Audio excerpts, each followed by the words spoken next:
This is an interview for Peep-magazine. We're joined with a very talented DJ photographer, David Guy. We're down at the Star and Shadow Cinema. We're here to chat about his exhibition, photography exhibition, The Realm. It's so great to come down, and actually it's got to be about, I'd say about 20 years since I last seen him. So David, thanks for coming on the channel and thanks for saying hello. No, cheers for having us. Cheers for getting down and getting your eyes on it. Can you tell us about the exhibition? Can you tell us about a bit about your photography and what, I was going to say possess, but what motivated you to do a photography exhibition? Well, it was a photography degree that brought me to the Northeast in '95, I think. And I came up with a bag of records, and I kind of quite quickly fell into playing parties and DJing, and I suppose that the putting on events and clubs kind of took over from my photography after I graduated, and kind of just was in the background a little bit. Picked up my first digital camera in about 2008, a small Olympus pen, and it always came with us. So there's been, from about 2008 up until now, many of the nights I've been out, I've DJ'd out or been to, I've collated a load of images. And the past year or so, I had a bit of headspace and time, so I decided to pull together a bit of work which kind of reflected my time as a DJ and promoter in the Northeast, and came up with The Realm. The Realm, yeah, brilliant. You arrived in Newcastle with big dreams of being an artsy photographer with a creative records, for motivations wanting to be a DJ and a photographer. Where did you come from? I thought you were always born in Newcastle, but can you tell us where you came from? Yeah, no, born in Dorset, moved up, as I say, 95. I did 2 years of photography course down in Bournemouth before coming up for my degree. And I suppose at the time in the late 90s, like Newcastle had a good reputation for what I suppose you could call working class documentary photography in the sort of Chris Killip, like the Martin Parr-esque type thing. But I guess, when I came to university, I was in that period. I was reading all my Kerouac and my Ginsberg and Sartre and stuff. I was a beatnik, and obviously the club scene in the 90s. It was at Newcastle. It was a very exciting time. Lots of free parties. So yeah, the clubs kind of dragged me away from my photography. I wanted my photography to reflect my life. But my tutors at college, they were wanting more of that sort of style of kind of more traditional, I'd say, documentary photography. Whereas I've always been a lot more interested in kind of mood and impressions of things. So I was already kind of messing around with out of focus and blurred work back then, but my tutors really didn't like it. So I think that was possibly a bit of a knock to my confidence. But as I say, I've always believed in my work and that photography can be impressionistic as well as documentary, if you like, that it can kind of reflect mood, and that's what I really hope I kind of put into this book. So. When you say college, do you mean Newcastle College? I keep saying college. It was Northumbria University. So, but the old poly, it's from those days when, there was a crossover between polys and colleges and unis. But yes, it was Northumbria University back in the day. So, yeah. You say your records took you to different various places, some interesting places. Could you elaborate on that? Yeah, well, I think, as I say, I came up with them, was in halls of residence, Stevenson building, which happened to be right next door to the old Riverside, the original Riverside. So some of my earliest nights were out at things like the Bing Bong Rooms, a legendary night there. And from flat parties in halls of residence, I quickly in my first year got a residency at the Students' Union. That was all thanks to Jim Maudsley, now head of culture in Newcastle. So I've got to give a shout to Jim for it's a lot of his fault. If anyone wants to blame anyone, Jim's a big fault there. And then, you know, from those residencies, there was a Tuesday night I did Feel the Funk on a Tuesday there. That then kind of led into a few other events in bars and stuff. And then I suppose after I graduated from college, my first big major event I did was Brave New World, which was I ran it in 99 and 2000, and that was part of the Ousburn Festival. And as part of the Ousburn Festival, we ran a day, street culture day basically. So say 99 2000, I think it was probably the first street art, although it wasn't being called street art back in those days, festival, where we had DJs and live acts on at the Tanners, outside the Ship, in the Cluny and up at the Cumberland, and we had a load of graph writers painting the arches, and we did that for a couple of years. And until unfortunately things got tagged, as these things do. But then after that, I suppose then Traveller was a big thing that I think a lot of people will remember us for in the early noughties. Set up with Andy Hockey and Nick Barrera, Rajan Sajpanu and Mark Smiles. It was a weekly Saturday night in a place called Scotland Yard, sadly no longer with us. But yeah, we did nights with everyone from Aphex Twin to Giles Peterson to DJ Crush, and yeah, I had a lot of fun with that. So by that stage I'm fully immersed in all sorts of nooks and crannies in Newcastle, and having an awful lot of fun. Are you still friends with Raj Panu? Oh yeah, of course. Raj's brother Sudge is here tonight. Unfortunately, Raj can't be with us this evening. Raj is now in Greece, so he gets over every now and then. I'm still yet to get out to him, so he'll probably knock me about that. But yeah, he's still doing good. There's a bit of an in joke with the DJ Raj Panu, because one of my good friends who's gone out with this girl, and every time I says, "Oh, well, my girlfriend's going out tonight," he says, "Well, she's going to go downtown to see that fucking Raj Panu." And it's always kind of stuck in your head, that, you know. Yeah. Well, no, I think one of the things I've said. Yeah, I've never thought of myself as the greatest DJ. I've always been more of a selector, but I think I like to think I bring interesting tunes to the party. But someone like Raj, he's a special DJ, and I think that's the thing. Like, he's the sort of DJ that you kind of actually get a bit sick of, because he's really that good. Yeah. Well, like I say, I don't think what he was saying was a negative thing. I think it's just because his girlfriend was gone down and he kind of didn't like it. But so you don't view yourself as an artist or musician, more a photographer and a DJ. I'm wanting to explore that. No, it's always a little philosophy that I've had. I've over the years, say from doing work with street artists, other musicians, DJs that I regard as musicians, people like Raj, who kind of do elevate it to a proper musicality. With those people, I see them as pulling something out from the inside, that is something inside that they're pulling out. And I've never, I've tried producing a couple of times, but it was just never my thing. Structures and things like that is, just another stuff that I really settled with. But I think over the years, I'm an observer. I look and I listen, and I think that's what you do with photography and DJing. You kind of take in other scenes that everybody else is maybe seeing, and you capture them and you put them in a different context and you recontextualize them. And that's the same as when you're DJing. You're taking other people's music and you're resequencing it and you're layering it and you're creating something new from it. But it's kind of come from a place of looking out into the world and observing. So I've seen, I see there's different things, not one better than the other, but I definitely sit on the side of being a photographer and a DJ than an artist. I observe rather than project, maybe, I guess. Right. I've got two questions here. When you, let's say 96, 97,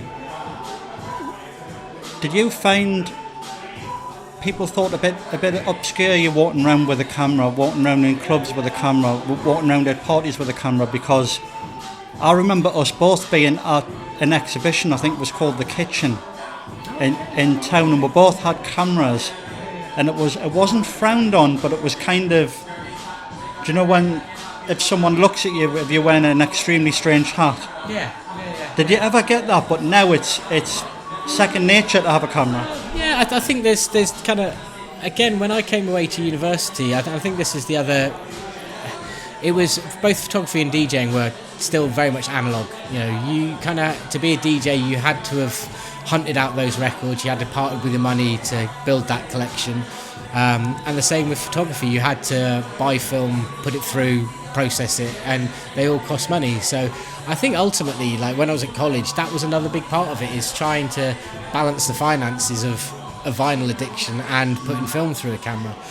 So right, it was real film as well, not digital. Yeah. So I think, really the digital thing didn't really start properly happening until early 2000s. The technology was starting to be there when I was at university, but it wasn't really widespread, and everyone was still using film. And I think so.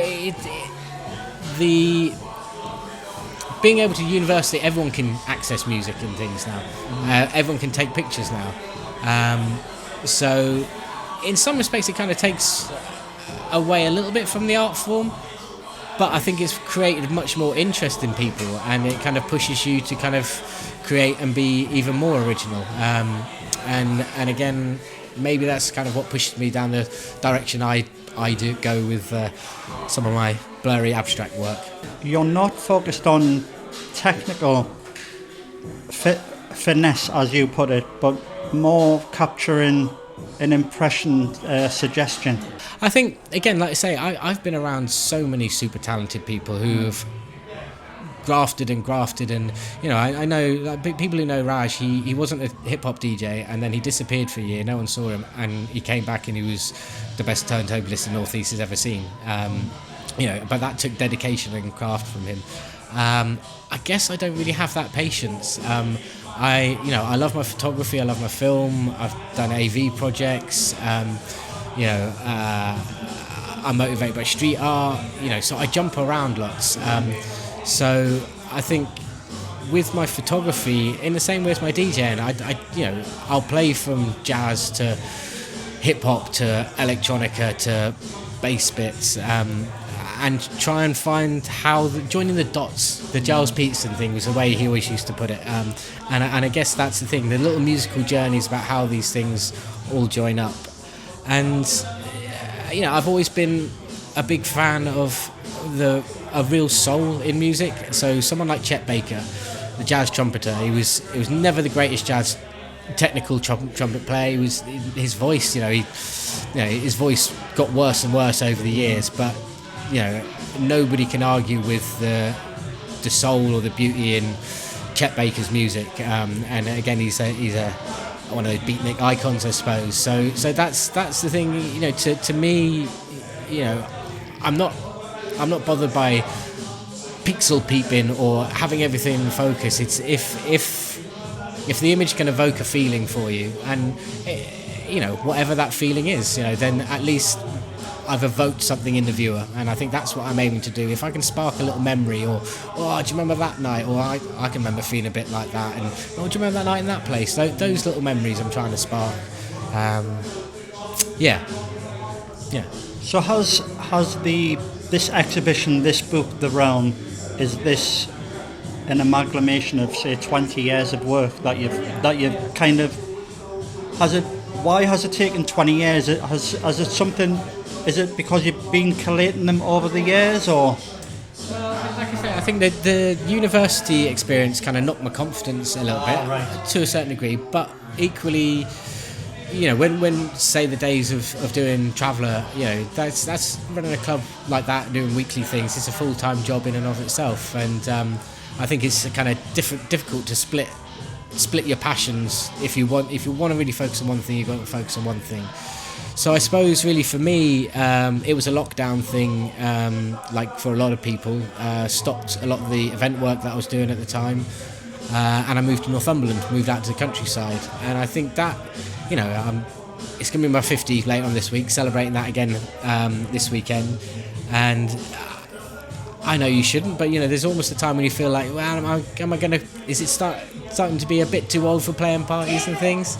So I feel, it was that time that kind of started me thinking, I've got this body of work.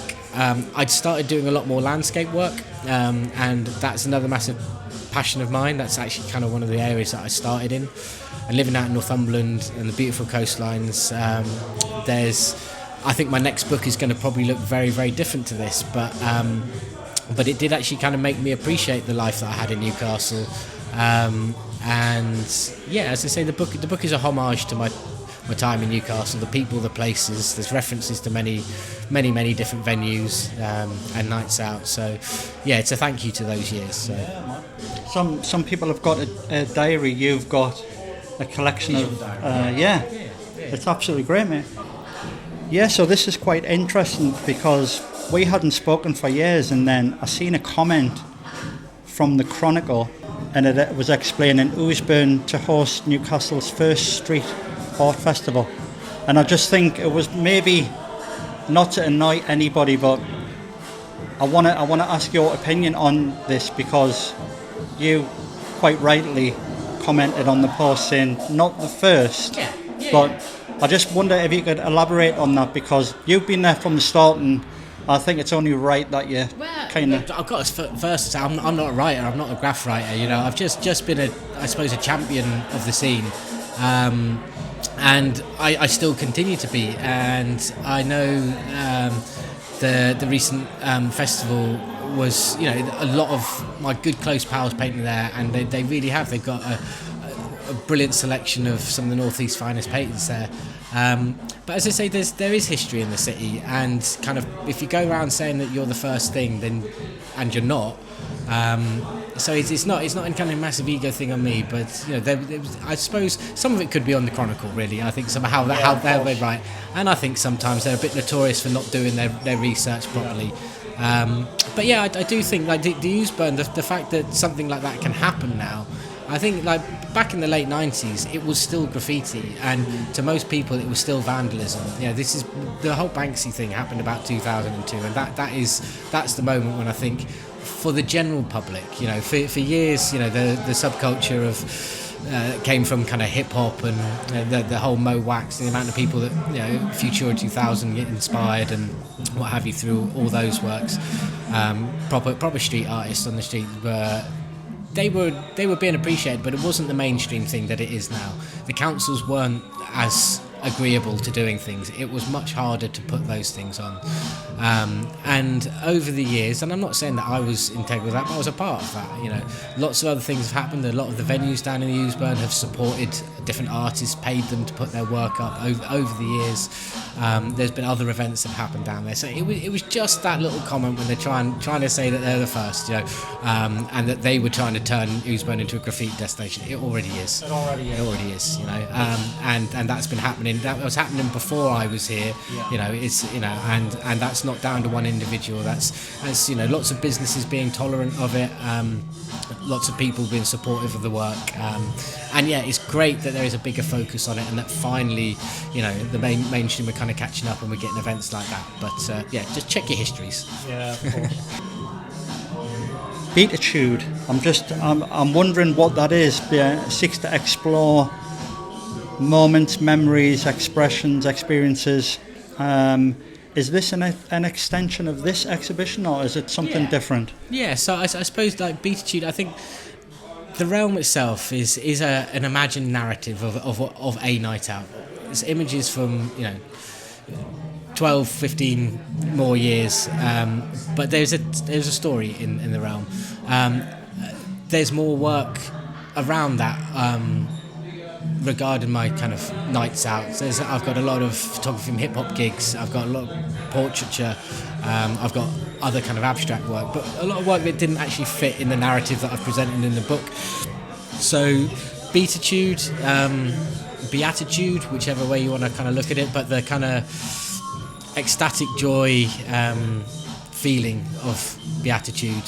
Again, it's beatnik referencing back there again, but that feeling of kind of almost religious ecstasy, kind of in the moment. That I guess music and like freeing yourself in nightlife spaces that you get amongst your friends and in these places. That's what you get. So the beatitude is a wider work that will kind of, I guess, encompass my nightlife photography, and as I say, there is going to be a different landscape direction for me, which will be completely different to this work, but yeah, more projects. Dave, I wish you the best of luck in the future. I'm so glad I came down to have a chat to you, because like I say, I hadn't seen you for about 20 years.